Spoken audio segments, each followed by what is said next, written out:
मी वयाच्या 67 पर्यंत डॉक्टरकडेच गेलो नव्हतो. कधी डॉक्टरला गेलो नव्हतो. जवळजवळ 30-32 वर्षे वॉकिंग रोज 10 किलोमीटर चालूच असतं. आता बी आहे. तरी काय झालं, अचानक कंबर दुखायला चालू झाली. एकदम कंबर अशी दुखायला लागली. मी मग गोळ्या घेतल्या डॉक्टरकडे जाऊन. ते तर मी निगडीला राहतो. डॉक्टरकडे जाऊन गोळ्या घेतल्या. ते बरं व्हायचं. परत दुसऱ्या महिन्यात आणि दुखायचं. इतकं नंतर काय झालं, मांडीमध्ये पेन्स चालू झाल्या जोरदार. मग मी लोकमत मासिकमध्ये लोकमत पेपर घेतला होता. CNX म्हणून पूर्वी यायचं. त्याच्यात ह्या चौधरी सरांचं आलं होतं. माझं दुखणं आणि तिथं लिहिलेलं सेम वाटायला लागलं मला.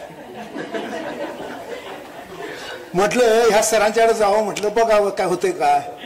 4 दिवस 5 दिवस झोपच आली नाही मला बिलकुल. मी म्हटलं जाऊ दे. मग मी फोन लावला. मग सरांनी फोन लगेच उचलला. आयला मी म्हटलं डॉक्टर कुठलं लगेच असं फोन उचललेलं बघितलं नाही कधी. मग फोन उचलला. मी म्हटलं निगडीला राहतोय. मी म्हटलं पुण्याला तर मला काय जमणार नाही. एवढा लांब म्हटलं जमणार नाही. मग ते म्हटलं शेवण ऑरेंज चिंचवड गावमध्ये, शेवण ऑरेंज चिंचवड गावमध्ये तिथे येऊ शकता का. मी म्हटलं ते जवळ पडतं मला.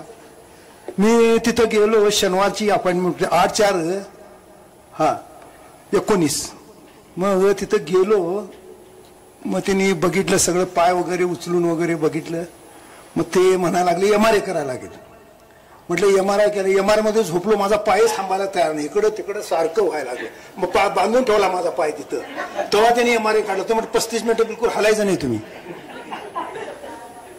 35 मिनिटं हलायचं नाही म्हटलं. पाय बांधून ठेवून त्यांनी काढले फोटो. मग दुसऱ्या दिवशी साहेबांना दाखवले. साहेबांनी मग सगळं चेक केलं. मग ते म्हटले तुम्हाला ऑपरेशन करायला. म्हटलं आत्ताच ऍडमिट करून घ्या मला. ते दुखणं नको, पेन्सच नको म्हटलं. 8 तारखेला ऍडमिट झालो.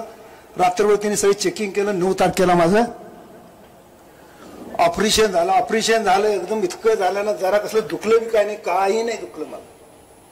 एक 10-20 मिनिटं दुखवलं. एक दिवस ऍडमिट केलं त्यांनी आणि दुसऱ्या दिवशी मला डिस्चार्ज देऊन टाकला. ते पेन त्या दिवशीच पासून बंद झाले. पेन झाले. मग नंतर म्हटलं 8 दिवस आराम करा. 8 दिवस आराम केल्यानंतर मग म्हटलं थोडं थोडं वॉकिंग करा. आता वॉकिंग म्हटल्यावर तर मला जोर येतोय फार. आलं काय लक्षात. मग 10 मीटर करा. आता त्याच्यानंतर जवळ 4 वर्षे झाली बरोबर. कधी दुखलं बी नाही, काही नाही दुखलं. आज सकाळी सुद्धा 11 किलोमीटर वॉकिंग करून आलो इथं. म्हणून त्याबद्दल सरांना धन्यवाद द्यायला पाहिजे. कधी 3 महिन्यात जाऊन चेकिंग करून घेतो बस. Is very active. आणि मी इतक्या बऱ्याच लोकांना आमचा ग्रुप आहे सर. फार मोठा फॅन क्लब आहे. दुर्गा टेकडीला ग्रुप आहे आमचा सुप्रभात ग्रुप. तिथं जवळजवळ 7-8 लोकांनी साहेबांच्याकडे ऑपरेशन करून घेतले.